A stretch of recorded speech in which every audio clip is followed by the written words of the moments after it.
Ինձ 8-րդ դասանից իմ հայրիկը ամեն օր մեքենայով տարել է դպրոց եւ բերել է, որպեսզի ես ստանամ իմ կրթությունը եւ շարունակեմ բարձրագույն։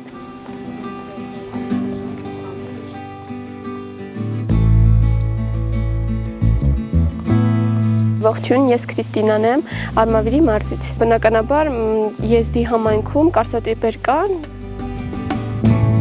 Փոքր տարիքից շատ էի ցանկանում դառնալ լրագրողուհի, քանի որ ունեի լրագրողուհի ընկերուհիներ, մտածում էի ես էլ կկարողանամ դառնալ, բայց այնպես ստացվեց, որ մտափոխվեցի եւ ընտրեցի մեկ այլ մասնագիտություն։ Ես նոր եմ ավարտել 12-ամյա կրթությունս եւ դրանից հետո որոշել եմ ընդունվել ուսումնարան, որտեղից հետո կտամ բարձրագույն եւ կընդունվեմ միջազգային հարաբերություններ։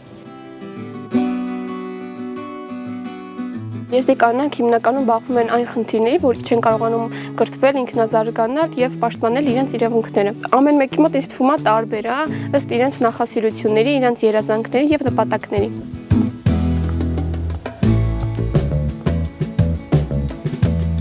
Ինձ 8-րդ դասանից իմ հայրիկը ամեն օր մեքենայով տարել է դպրոց եւ բերել է, որպեսզի ես ստանամ իմ կրթությունը եւ շարունակեմ բարձրագույն։ Հայրիկս ինձ տանում էր մեքենայով ամեն օր դպրոց նրա համար, որ իմ անվտանգությունը պահպանվի եւ ինչ որ խնդիրների չառնչվեմ։ Իմ հասակակիցները ինձ թվում է անցնում էին այն խնդիրների մեջ, որ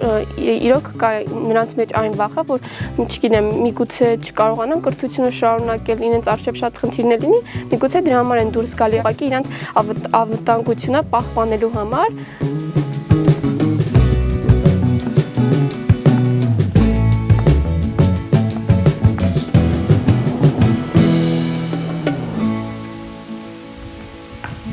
Ես առաջին հերթին հավատում եմ ինքս ինձ, իմ երազանքներին եւ նպատակներին եւ վստահ եմ, որ որքան էլ խնդիրներ լինի, ես նպատակ ունեմ, երազանքներ ունեմ, պետք է դրանց հասնեմ ու ինչքան էլ խնդիր լինի, ամեն դեպքում հաղթահարում եմ, որքան էլ դժվարություններ լինեն իմ ճանապարհին։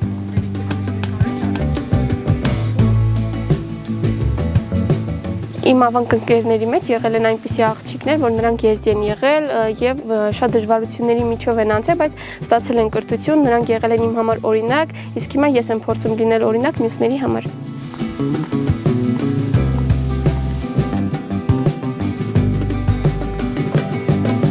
Կցանկանայի, որ յուրաքանչյուր կին եւ աղջիկ հավատան իրենց ուժերին,